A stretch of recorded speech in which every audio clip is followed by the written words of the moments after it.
Ni ma ala bla ala t'i bla, ni ma mogo bla mogo t'i bla, ni ma fantanw ka kɛlɛ bla fantanw t'i bla. Imam Dicko le sas ka président gɛn ka bɔ yen, a den tɛ assemblée kɔnɔ, a muso tɛ yen, a yɛrɛ tɛ sara ta, a tɛ foyi ta. Mara jugu ko bɔ anw da la, i sara bɛ ala bolo, i ma ye maa tɛ se la. Wa n'i bɛ silamɛ yɛrɛ yɛrɛ ɲini, Imam Dicko don, silamɛ yɛrɛ yɛrɛ, a sabalilen don, a bɛ maloya, a bɛ miiri saya la.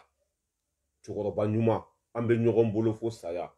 Yani n ka taa ɲɛfɛ, an b'an kanubagaw fo. Mɔgɔ minnu b'an ka video ka aimer, ka commenter, ka partager, an ka foli belebeleba bɛ aw ye. An bɛ ɲɔgɔn bolo fo saya. Nasira Sako k'i fo. Matu Jawara an ka foli bɛ, Jɛnɛ Sogodogo k'i fo. Jason ka bɛɛ lajɛlen fo, Ibe ka bɛɛ lajɛlen fo. Comment s'appelle? Lidja an ka foli bɔ bɛɛ lajɛlen. Ne yɛrɛ ka kɔɲɔmuso Fatou Zara k'aw bɛɛ tu fo. Mɔgɔ fɛn fɛn n'a bɛ hakilina kelen na k'aw fo sanfɛ fo duguma fo sanfɛ. Bafil mɔgɔ fɛn fɛn bɛ kɛnɛ kɔnɔ ka bɛɛ lajɛlen fo. Voilà. Ne yɛrɛ ka musokɔrɔba ɲuman ye depuis Amérique. Tanti Maïmouna Kamara. N bɛ se k'a daminɛ nin kalo. I y'a faamuya b'a la. Fo 2023 don o don n bɛ duloki kelen don.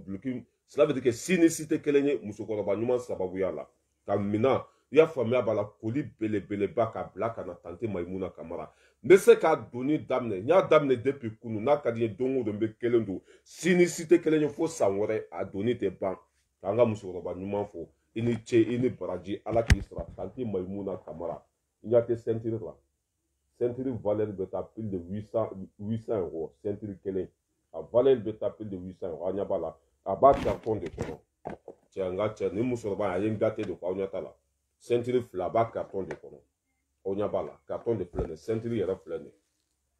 Ka musokɔrɔba ɲuman fo, ka wale ɲuman dɔn. Nin kɛra kun jumɛn na? An bɛ sira min kan ko a ka ɲi.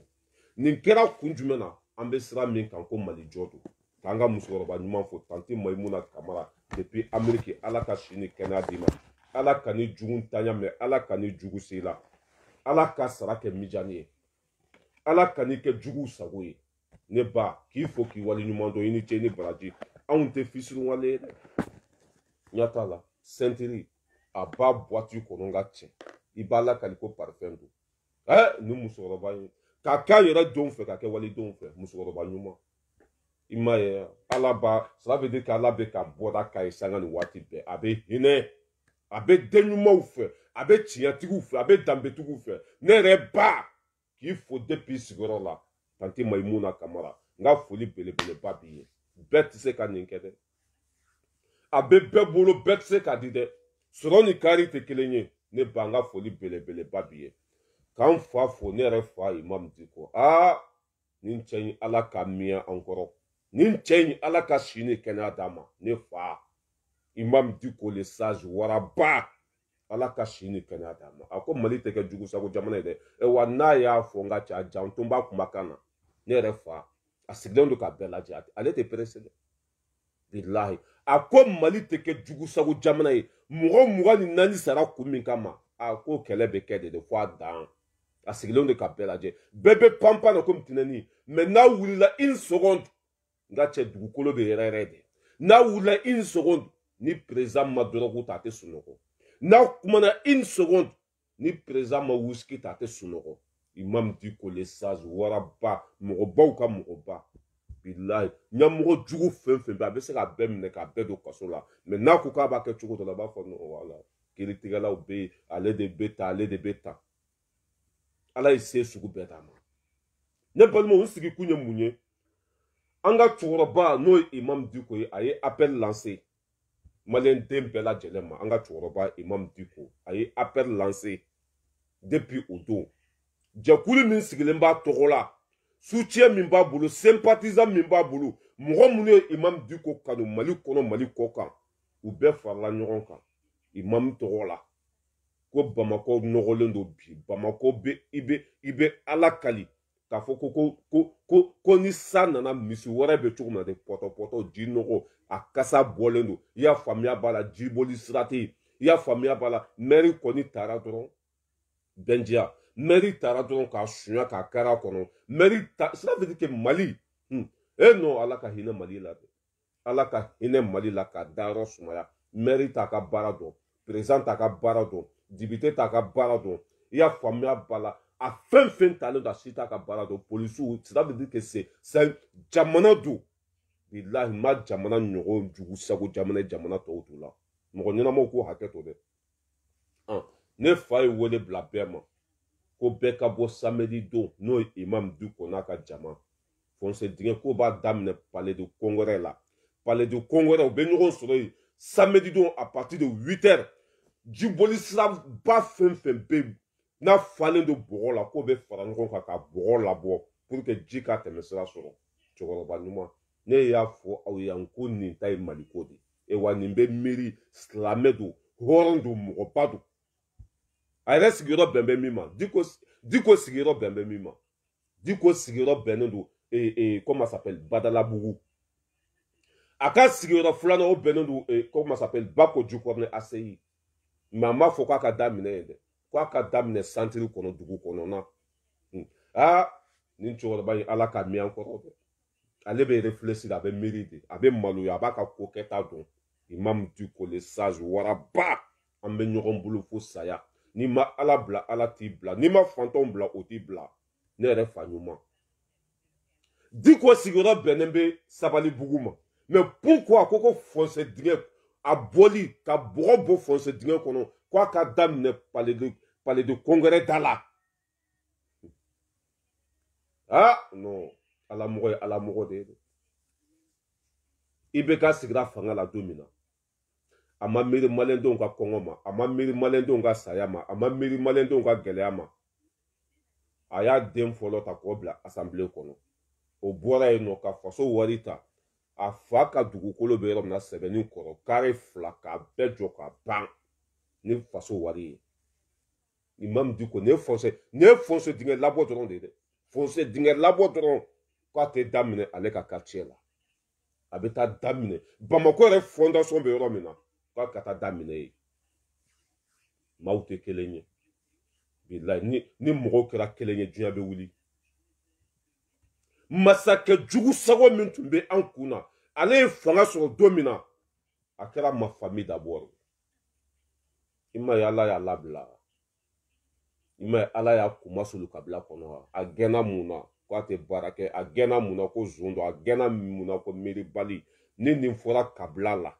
ni fɔlɔ tun don n'a fɔra kabila la ko masakɛ gɛnna suɲɛni de kosɔn masakɛ gɛnna hɔrɔnkolonya de kosɔn kabila bɛɛ tun b'i da ka sa kabila bɛɛ tun b'a yɛrɛ kantigɛ fɔlɔ bamananw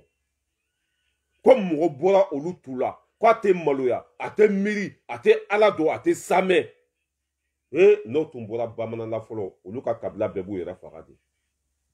IBK gɛnna bɛɛ ɲɛna mun kosɔn jogojuguya mun kosɔn miiribaliya mun kosɔn i y'a faamuya b'a la danbe kolonya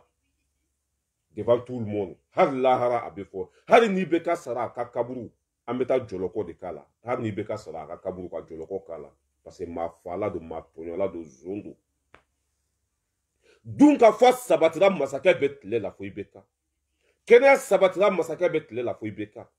lakana sabatira masakɛ bɛ tile la fo IBK an ye tɔɲɔ min y'a tile la wa Mali b'a si kɛ nin tɔɲɔ kɔnɔ a tɛ bɔ a kɔnɔ parce que a ye Mali ci ka se degré min ma ala kelen de b'a da dɔn grâce à nin cɛkɔrɔba in imam Diko a daga bɔra an da la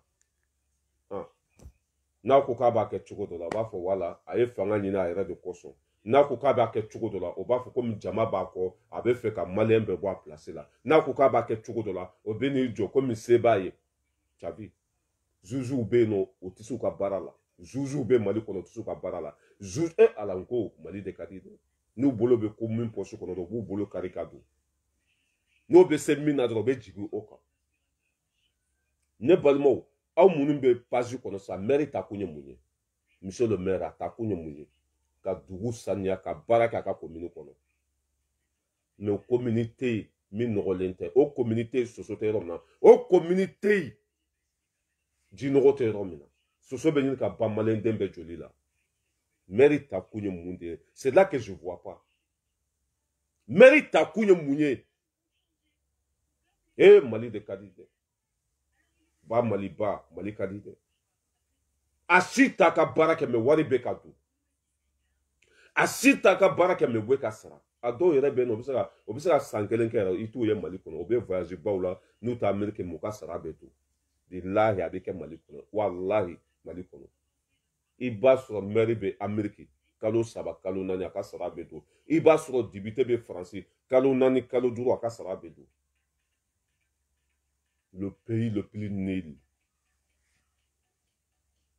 mɔgɔ ko bɛ Mali la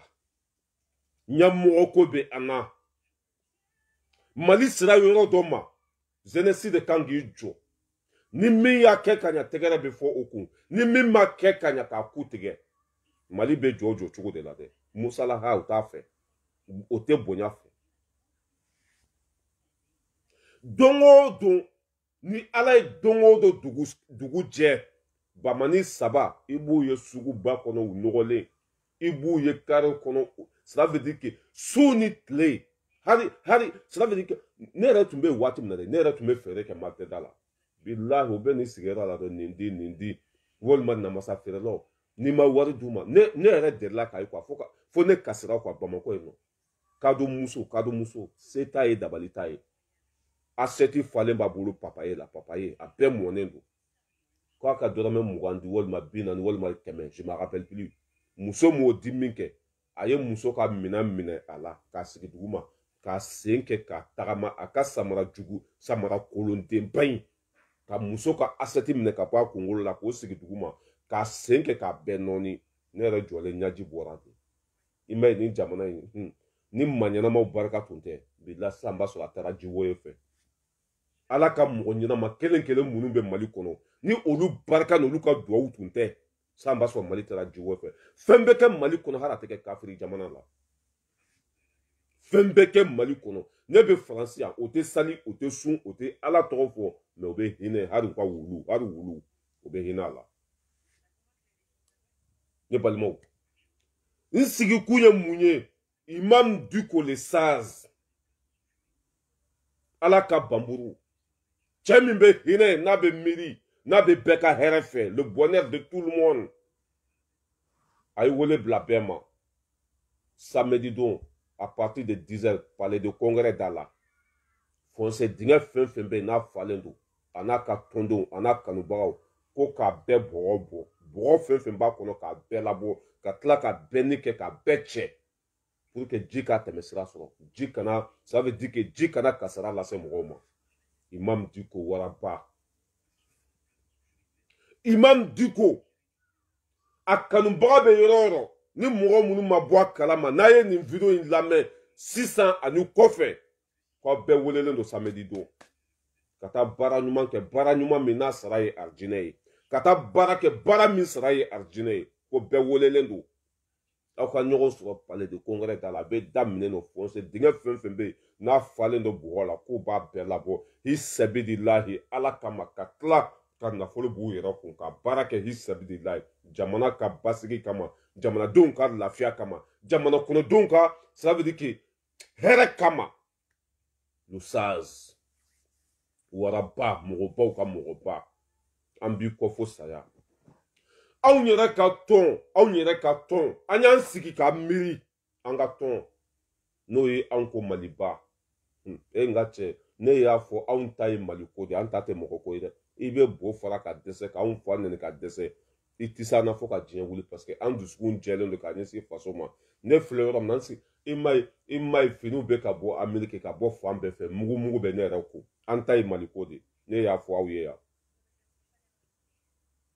an ko Maliba an y'an sigi ka miiri nin cɛkɔrɔba in ka ko an kan ka y'a kɛnɛ kan nin cɛkɔrɔba in bɛ ko o ko la Mali ko don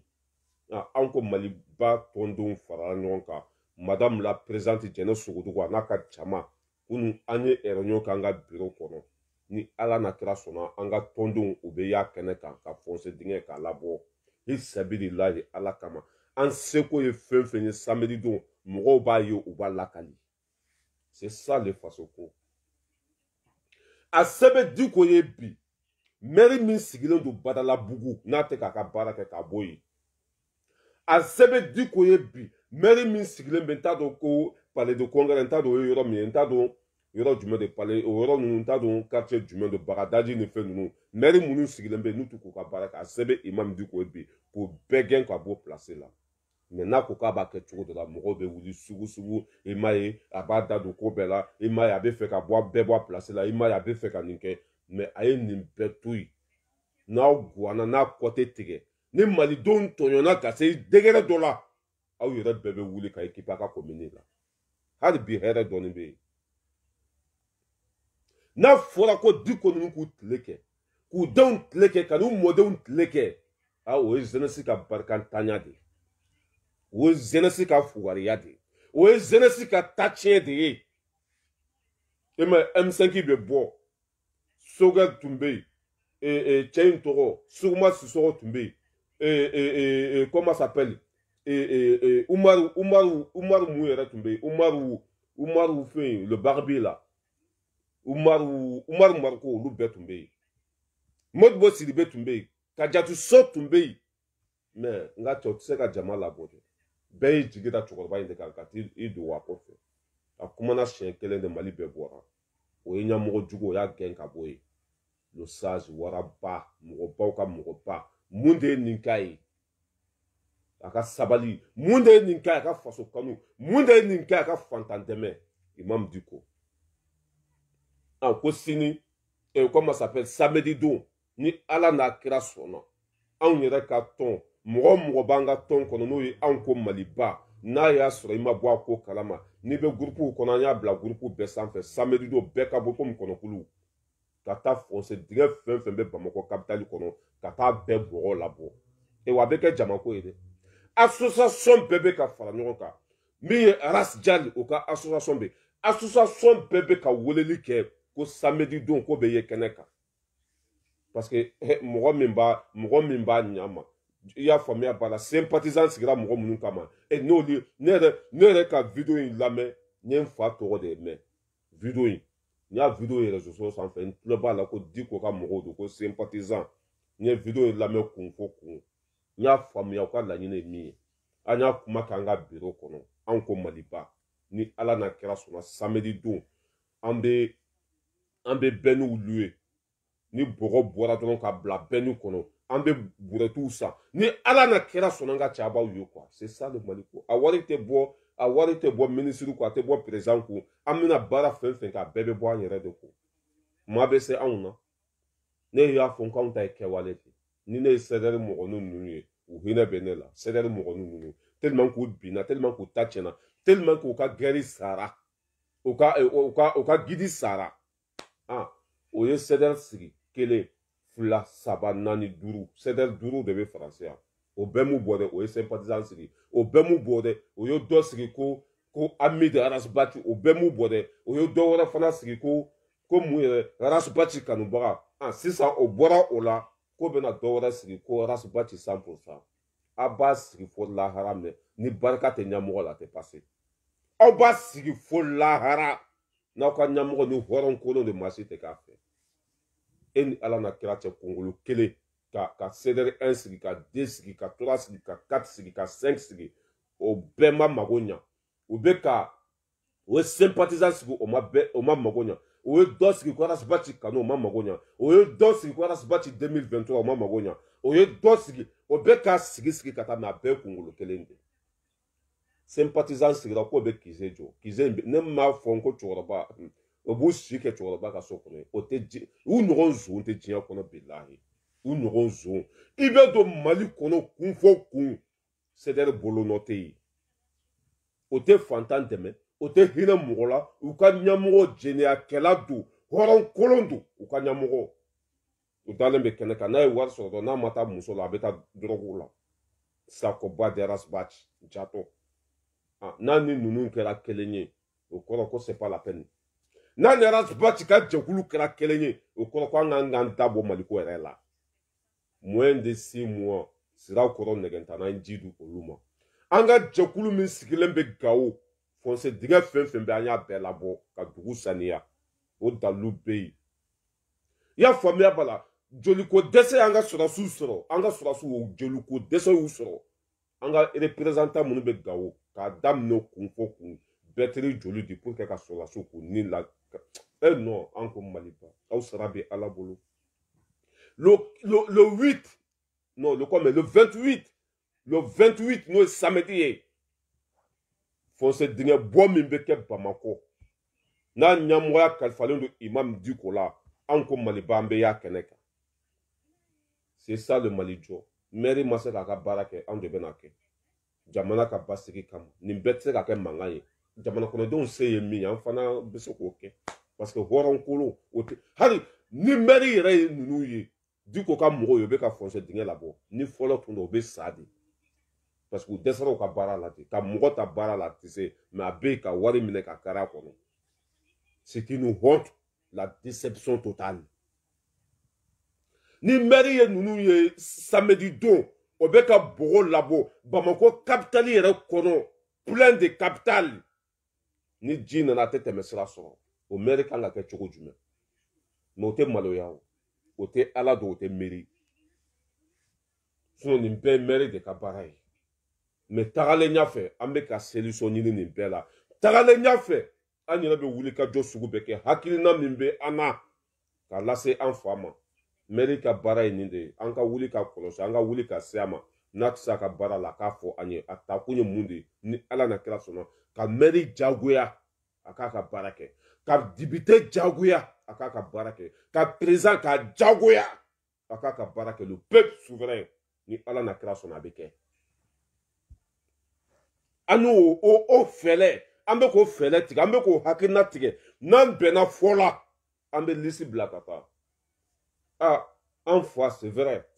bɛɛ kan k'i so ko jamana ko la mais mairie depuis a sigira u ka commune kɔnɔ a k'a ka bilan fɔ n'a y'a sɔrɔ a ye baara kɛ ani dɛmɛ ka kan n'a y'a sɔrɔ a tɛ baara la a fɔ jugu sagoya maliyɛndenw kan ka min kɛ o yɛrɛ b'o dɔn jamana bɛ jɔ tan de quoi aw tɛ se ka sale minɛ mɔgɔw la suguba kɔnɔ ka sale minɛ mɔgɔw la sirada la ka fɛn bɛɛ minɛ mɔgɔw la mais baara tɛ kɛ o de ye ne dabaliya ban tɛ cela veut dire que ils sont pas là pour le peuple u b'u yɛrɛ de kama u tɛ jamana kɔnɔdenw kama ni donna Mali kɔnɔ PVA bɛ sara salen bɛ sara a bɛɛ lajɛlen bɛ sara mairie yɛrɛ cela veut dire que dugukolo 120,000 b'a bolo mairie b'i diya su ni tile ye mais kɛwale zéro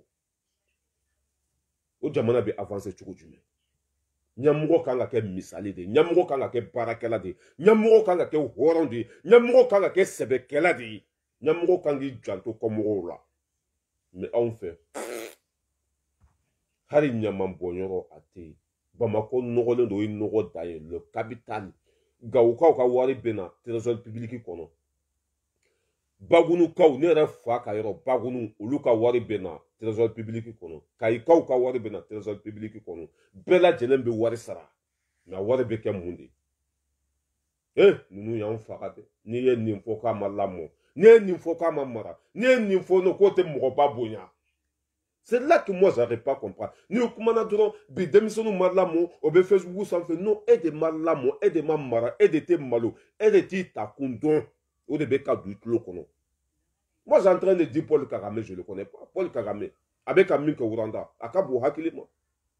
ne bɛ ka Macky Sall tɔgɔ fɔ n tɛ bɔ Sénégal Alassane Dramane Ouattara je suis ivoirien n ye ivoirien de ye mais Alassane Dramane Ouattara sigilen ni bi cɛ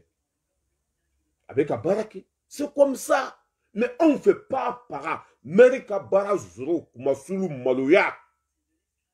député ka baara kumasulu maloya an ka assemblée kɛra zo marayɔrɔ de kapoti marayɔrɔ li b'u bolo fɛn bɛɛ b'u bolo M5 ka kɛlɛ min kɛra o tɛ nkalon ye dɛ M5 ka kɛlɛ min kɛra o ye assemblée cili min kɛ o taara kapoti conteneur de ta ka bɔ yen conteneur a falen nga cɛ carton a bɛɛ kapoti ala ninnu bɛ baara kɛ mais ko tellement que o tigɛra anw na tellement que o ma anw miiri hadamaden tellement que u ka sira tɛ anw na imagine jamana si passement bɛ yɔrɔ min na jamana si passement jamana kunkanko kuma bɛ fɔ yɔrɔ min na jamana yɛrɛ bɛ jɔ yɔrɔ min na assemblée a cira don min na kapoti min bɔra a ka bon hakili ma o jamana bɛ avancer muso joli b'u bolo so kɔnɔ o t'u bɔ dɛ mais n'u nana baarakɛlaw u ka secrétaire n'u ka baarakɛlaw u ka yɔrɔ jɔsilaw o bɛ dɔrɔguw ta k'u kɛ olu fana kan ye mon père national Imam Diko j'espère que nin video in bɛ s'a ma nin kuma in minnu fɔra u bɛ s'a ma waati dɔ sera ɲɛmɔgɔw ka kɔlɔsi waati dɔ sera mɔgɔ minnu taara k'u kɛ ɲɛmɔgɔ ye u ka kɔlɔsi n'u t'u ka baara dɔ ka bɔ yen c'est ça le jamanajɔ waati dɔ sera an ka ɲɛmɔgɔw ta kun ye min ye o bɛ ka sara kun min kama ɲa tɛ kɛwale foyi la n'anw ɲa tɛ baara foyi la an kan ka wuli ka s'u ma le peuple ka tagama ka s'u ma a mairie an bɛ commune kɔnɔ ɲama bɛ yen ji tɛ ka boli sira sɔrɔ baara tɛ ka kɛ foyi tɛ ka kɛ waati sera sa an ka wuli ka se maires ma k'u ɲininka face en face jamana bɛ jɔ tan de mais wari bɛ minɛ an na an t'a taga yɔrɔ dɔn e masa bɛɛ jɛ nafolo u b'u jɛ a la u tɛ taa kaso la u tɛ taa foyi la on va pas continuer comme ça il faut que changement kana il faut que jamana kɔnɔdenw ka kunu bon ni mɔgɔ min ye nin fɔ sa u b'i wele 200 bɛ d'i ma 400 bɛ d'i ma 1000 bɛ d'i ma 6000 bɛ d'i ma e fana lagatɔ bɛ panpan ah non mairie kɔni an tɛ se ka foyi fɔ a ma or que bɛɛ ɲɛ bɛ jinɔgɔ la or que bɛɛ ɲɛ bɛ pɔtɔpɔtɔ la or que bɛɛ ɲɛ bɛ nɔgɔ la mais ni wari dira min ma u b'a ɲɛ datugu nkalon kan or que fɛn min don ɲɛdimi don kɔnɔdimi tɛ a bɛ komi an bɛ ka Bubu Sise kɛlɛ arasa bɛ ko Bubu ka bilan ka ɲi fɛn min ye ɲɛdimi ye sɔsɔ cogo t'a la a tɛ se ka munumunu cogo si arasa bɛ t'i sigi ko Bubu ka bilan ka ɲi ko kabako don fɛn min tɛ se ka nkalontigiya mais ni wari dira kafiriw ma ala jugu fasoden jugu miiribali tasibaliw a bɛ zon dɛmɛ nkalon kan imagine Kasum Tapo bɛ ka taa yan fɛ Segu ni Moti ninnu n ko mɔgɔ dɔw de b'a kɔ mɔgɔ dɔw de bɛ taa lamɛn mais u tɛ taa lamɛn ten wari de bɛ d'u ma o de Kasum Tapo ka mara wolola fɛn min na a kɛra ne bɛɛ ɲɛna a ma wolo hɛrɛ la o b'o kalama ne b'o kalama fɛn a bɛɛ bɛ kɛnɛ kan ni maire ye baara kɛ a tɛ dogo ni député ye baara kɛ a tɛ dogo ni kiiritigɛla ye baara kɛ a tɛ dogo ni président ye baara kɛ a tɛ dogo walahi an ka ɲɛmɔgɔ fɛn fɛn bɛ fanga la ni nin fɛn fɛn ye baara kɛ a tɛ dogo kɛnɛkan ko don lahara ko tɛ mais quand je vois le peuple mais cela veut dire que ni ne ye n sigi ka Faransi lajɛ ka Mali lajɛ ala non cɛ maaw tɛ kelen ye ni ne ye n sigi ka Faransi lajɛ olu ka goudron hali n'a ma kɔrɔ u b'a bɛɛ wuli san o san goudron k'a wuli ka kura da goudron wa u bɛ goudron ko ko mɔgɔninfin bɛ ko cogo min na mairie mɔgɔw bɛ yen ka yɛlɛ dugu kɔnɔ ka ɲama cɛ wa baara yɛrɛ bɛɛ t'a sɔrɔ dɛ ɲamancɛ in tellement k'o ye valeur don ɲamancɛ la ɲamancɛ bilahi o ye valeur sugu don a la bɛɛ t'a sɔrɔ dɛ kunfin fana tɛ se k'a kɛ ɲamancɛ o y'a kɛ ça veut dire que pour que ka kanu don mɔgɔw dusukun na ka stratégie dɔ ta ka valeur don ɲamancɛ la n'i bɛ fɛ ka baara kɛ o b'i ɲininka diplôme b'i bolo i y'a kalan kɛ comme ça wa a sara fana ka ɲi a sara ka ca nin bɛɛ de pour que dugu kana nɔgɔ mɔgɔw bɛ yen olu bɛ tile ka ɲama cɛ mɔgɔw bɛ yen nɔ non mais kabako don a ka bɔ mais an ka ɲɛmɔgɔ foyi tɛ min tɛna vacances kɛ yan u muso n'u denw bɛ yan o bɛ yan kun jumɛn na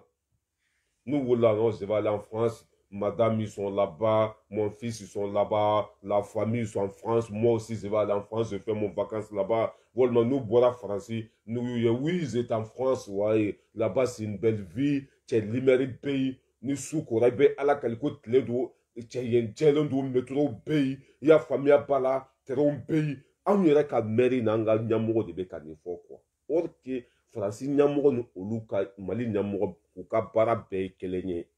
mais ko maloya don bilahi cela veut dire que kumasulu don Faransi mairie bɛ ka baara min kɛ anw ka mairie bɛ na waso ni o de ye or k'a yɛrɛ fana ta kun y'o baara de mais c'est décevant la honte ala ka hinɛ an ka ɲɛmɔgɔw la k'u dayɔrɔ sumaya u y'an ko kitu min na ala k'a nɔgɔya Mali tɛ jɔ ni jamana kɔnɔdenw fana m'u jɔ u jɔyɔrɔ la an y'an ka danaya da i kan an mago bɛ kɛnɛya la an mago bɛ lakana la an mago bɛ dunkafa la an mago bɛ ji la faut que comme au fana k'u jɔ de u ka wari taga yɔrɔ k'a dɔn mais ni kumana dɔrɔn o bɛ cela veut dire que o b'a anw fana dɔn quoi o bɛ jamana kɔnɔdenw dɔn n'u dimina cogo o cogo i b'a ye dɔrɔn tile fila dɔ bɛ sira bila mais c'est comme ça o de bɛ kɛlɛ ninnu bɛɛ tiɲɛ o mɔgɔw ka wuli ka ko cela veut dire que ka kɛlɛ kɛ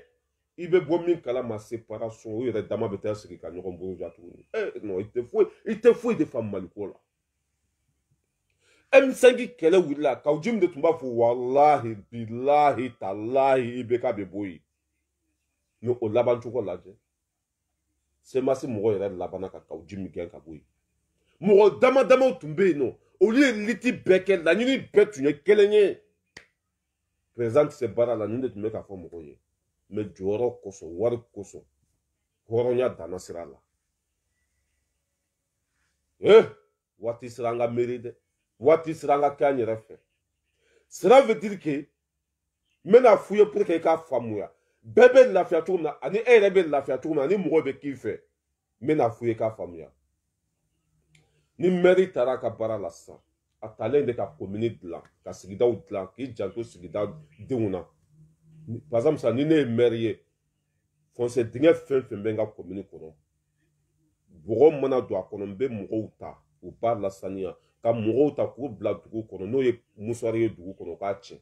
n'o ye mɔgɔ ye ka musuwari fili dugu kɔnɔ a man di ka da o kan ça veut dire que k'i janto jamana kɔnɔdenw na n'o o kɛra mɔgɔw bɛ k'i fɛ mɔgɔw b'i bonya wa i bɛ sanga sɔrɔ i bɛ jama sɔrɔ i bɛ nafolo sɔrɔ wa i bɛ fɛn bɛɛ sɔrɔ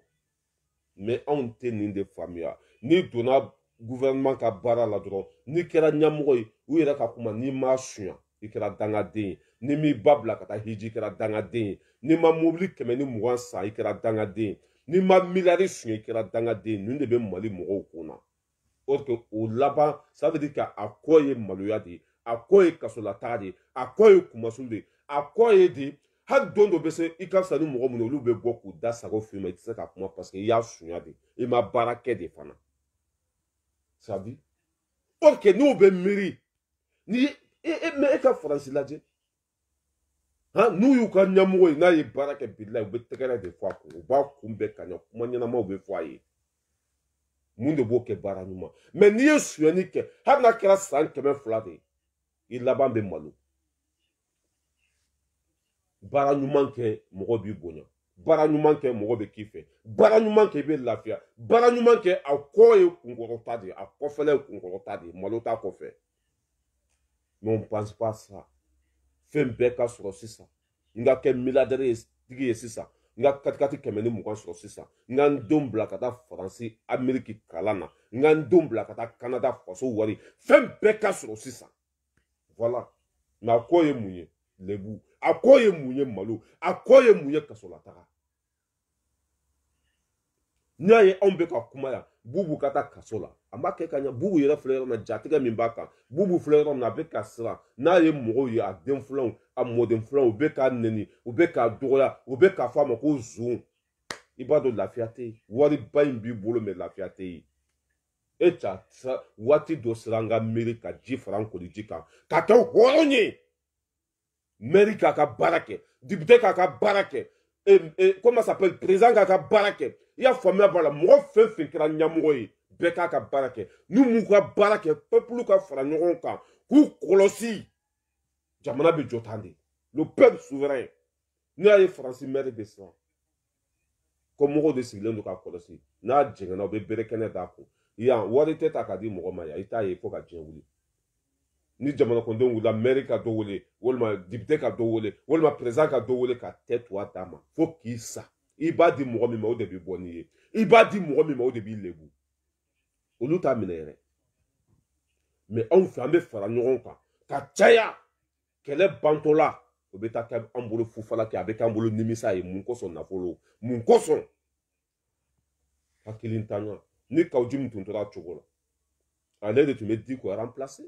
ni Rasbati tun tora a cogo la Rasbati Sakoba n'a tun tora a cogo la a tun bɛ kɛ don dɔ masakɛ ye mais a filɛ bi hali bilakoro ka bogo tɛ kalifa la k'a da kun jumɛn kan banabagatɔ hakilintan ça veut dire que miiribali tɛ mɔgɔ min tɛ se ka kɔngɔ muɲu sini kama tɔgɔ tɛ e la o Bon Mali fallait de nous.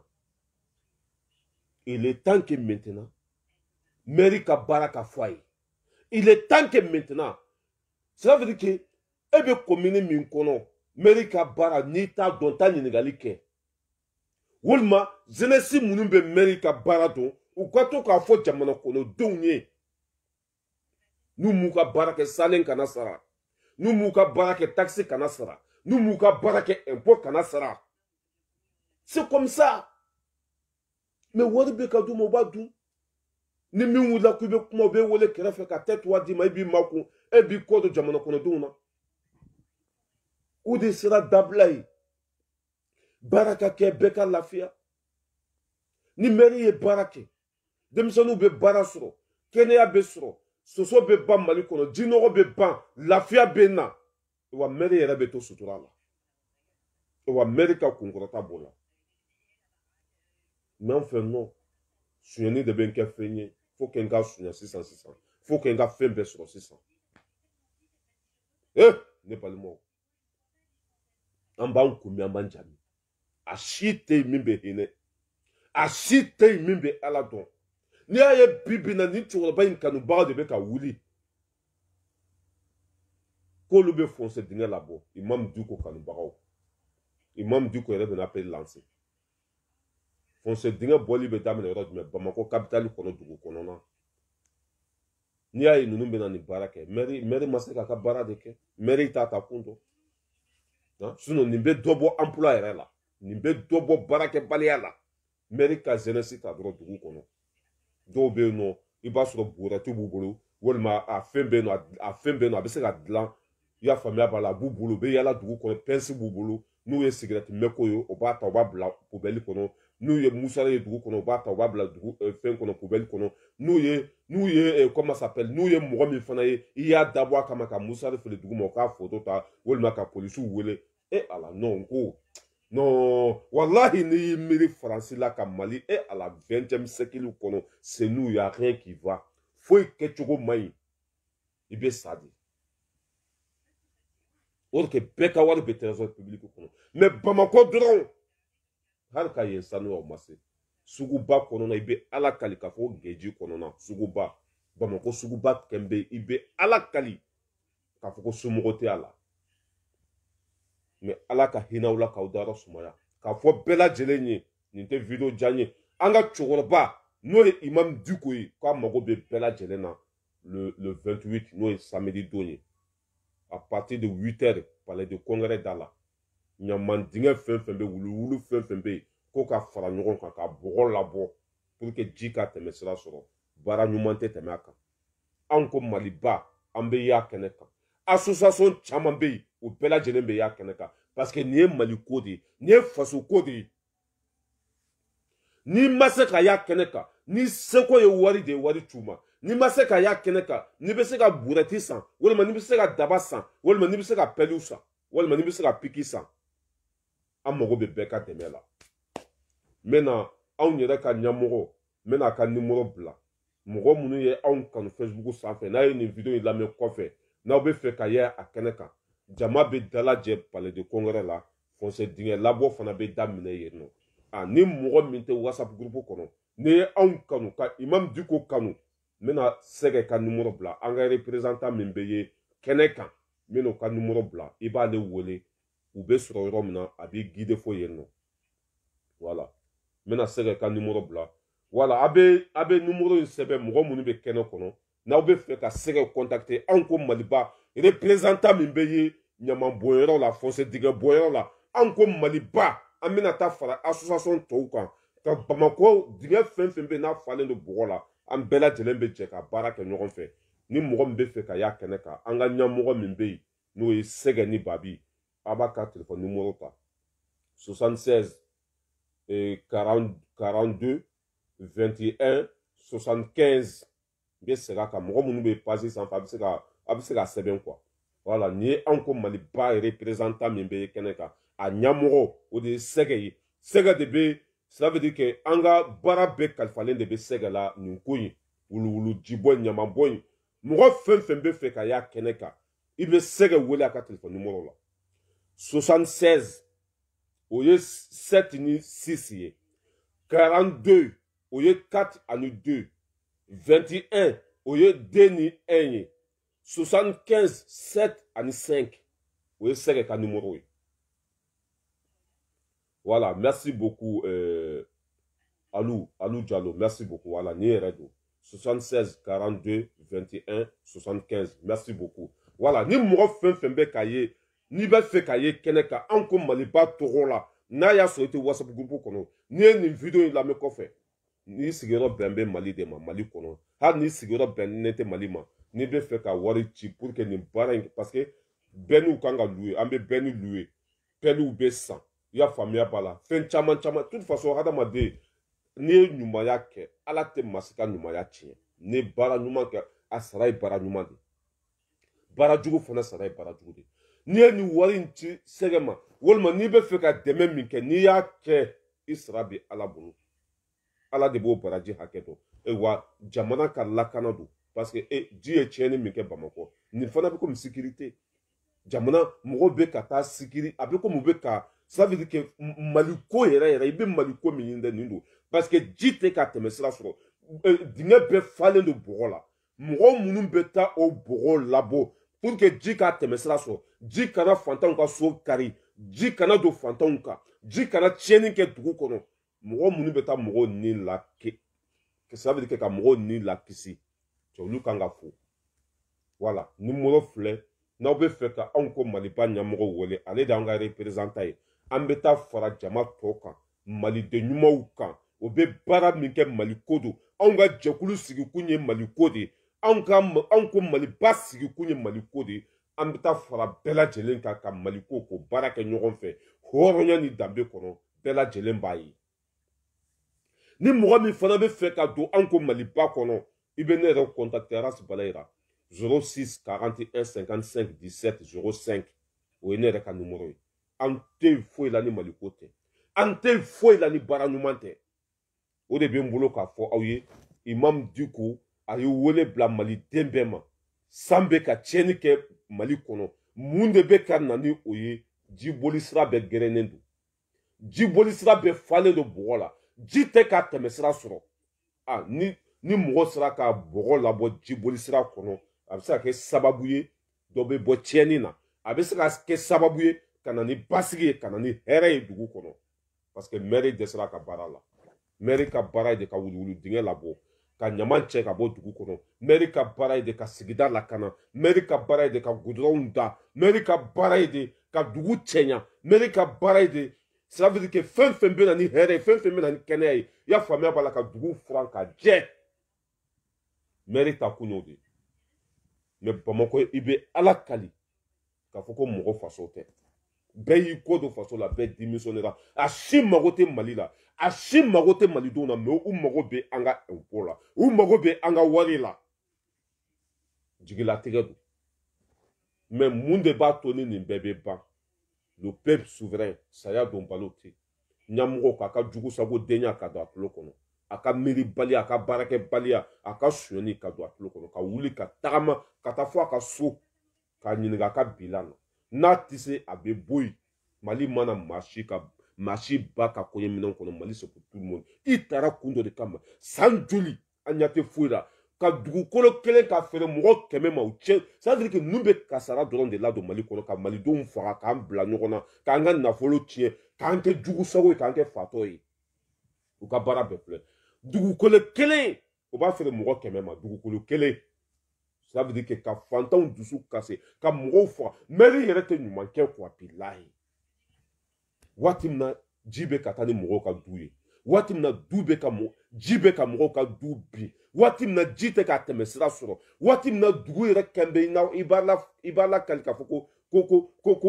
ko banyɛrɛ ye dugu ɲaman bɛ fan bɛɛ fɛ kare kɔnɔnaw ji nɔgɔ bɛ fan bɛɛ fɛ i y'a faamuya b'a la soso bɛ fan bɛɛ fɛ ɲaman bɛ bɔn fan bɛɛ fɛ sigidala mɔgɔ mais ne ye nin kuma fɔ o don groupe kɔnɔ dɔ ko ne ma ko population yɛrɛ nɔ b'a la mais c'est vrai population nɔ b'a la mais ɲɛmɔgɔ ta kun ye mun ye ka kɔmɔgɔw kɔlɔsi sariya b'a bolo ni mɔgɔ ye kojugu kɛ k'a wele fanga la ni mɔgɔ ye kojugu kɛ ka amande biɲɛ kan ni mɔgɔ ye kojugu kɛ k'a don kaso la o se bɛ ɲɛmɔgɔ ye n'i y'a ye i ka sigidala mɔgɔw tɛ ka ko ɲuman kɛ mɔgɔw bila yen nɔ u ka sigidala mɔgɔw kɔlɔsi faransi yɛrɛ filɛ kamera bɛ fan bɛɛ fɛ sisan kamera bɛ fan bɛɛ fɛ mais anw fɛ an bɛ ka segin kɔfɛ de ka taa kɔfɛ développement zéro foyi tɛ ka développer a bɛɛ zéro sinon a ka Bamakɔ filɛ nin dugu fitinin faransi filɛ mɔgɔ ba joli bɛ yan mɔgɔ ba joli faransi mɔgɔ miliyɔn joli faransi kɔnɔ Paris dɔrɔn kɔnɔ combien de millions hali laharakaw bɛ yan o dugu tɛ yen min maa tɛ yan a sugu bɛɛ bɛ yan Roumaniw bɛ yan Alizeriw bɛ yan Maliyenw bɛ yan Éthiopiens bɛ yan Canadiens bɛ yan i bɛ dugu fɛn fɛn ɲini a bɛɛ mɔgɔ dɔ bɛ yan mais c'est propre c'est nickel maire bɛ ɲɔgɔn dan baara de la yan députés bɛ ɲɔgɔn dan baara de la yan présidents bɛ ɲɔgɔn dan baara de la yan mais anw fɛ an bɛ ɲɔgɔn dan suɲɛni de la ka fantanw mago sa i b'a sɔrɔ maire den bɛ faransi député den bɛ yan président den bɛ yan i y'a faamuya b'a la mɔgɔ fɛn fɛn bɛ fanga la i b'a sɔrɔ a bɛɛ b'a diya ni fantanw ka wari ye baara tɛ kɛ foyi tɛ kɛ jamana kɔnɔ il est temps que maintenant jamana kɔnɔdenw de k'u sigi k'u miiri mɔgɔ kelen ka sɔrɔ tɛ sɔrɔ ye e bɛna mairie ça veut dire que e bɛna mairie frappeli min kɛ k'a ka jugu sagoya min fɔ n'a y'i wele ko wari fila fɔ k'i tɛ wari fɛ parce que i ka hɛrɛ t'a la i ka hɛrɛ bɛ min na ni mairie y'a ka baara kɛ i dɔgɔnin bɛ baara sɔrɔ i dɔgɔnin bɛ kɛnɛya sɔrɔ ne dɔgɔnin bɛ baara sɔrɔ n dɔgɔnin bɛ kɛnɛya sɔrɔ n ba bɛ lafiya n fa bɛ lafiya bɛɛ bɛ lafiya o de ye hɛrɛ ye o de ka bon ni 200 ye mais anw fɛ hali bi an ma kunu ni mairie ye baara kɛ ça veut dire que jamana kɔnɔden bɛɛ bɛ hɛrɛ sɔrɔ ni baara kɛra kɛcogo la bilahi dɔ bɛ bɔ tunga la taga la mais anw fɛ non ni dɔw yɛrɛ ka kɛlɛ kun tɛ dɔwɛrɛ dɔn ka bɔ dɔrɔn ka fan bɛɛ kɛ mankan ye ka fan bɛɛ kɛ bofara o bɛ wele dɔɔni bɛ d'u ma tɛ to a komi arasiba tɛ filɛ cogo min na ka t'i sigi ko bubu ka bilan ka ye waati min na denmisɛnninw tɛ kalan na waati min na lakana tɛ yen waati min na ça veut dire que ji tɛ malen bolo waati min na malo da ka gɛlɛn waati min na ça veut dire que foyi yɛrɛ ma ɲa quoi arasiba tɛ ko bubu ka bilan ka ye or que ɲadimi de kɔnɔdimi tɛ n'a tun ye baara kɛ a bɛ ye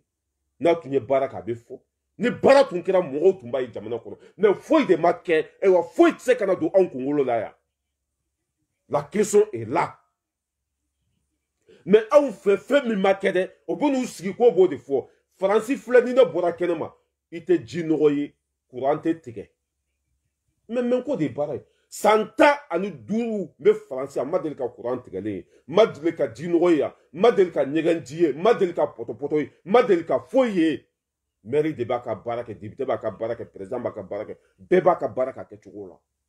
o de la bɛɛ bɛ lafiya i m'a ye hali ni afiriki bɛɛ nana yan bɛɛ bɛ baara sɔrɔ hali ni afiriki bɛɛ nana i bɛ balo mun de b'o kɛ ɲɛmɔgɔw ka cɛsiri ani ka bɛɛ kɔlɔsi mais anw fɛ la déception totale la honte maire ye zone ye député ye zone ye président ye zone ye a bɛɛ lajɛlen maamugu talen ka bila maforo kɔnɔ a bɛɛ sijugu a bɛɛ mɔgɔ halakilen a bɛɛ dangatɔ a bɛɛ kafiri a bɛɛ mɔgɔ lankolon a bɛɛ hasidi an ka wari o bɛ tila k'an kumaniya an ka wari ma an ka wari ko ka hɛrɛ ɲini ka na n'a ye o bɛ kɔngɔ de lase an ma ka tɔɲɔ lase an ma devant tout le monde foyi tɛ bɔ a la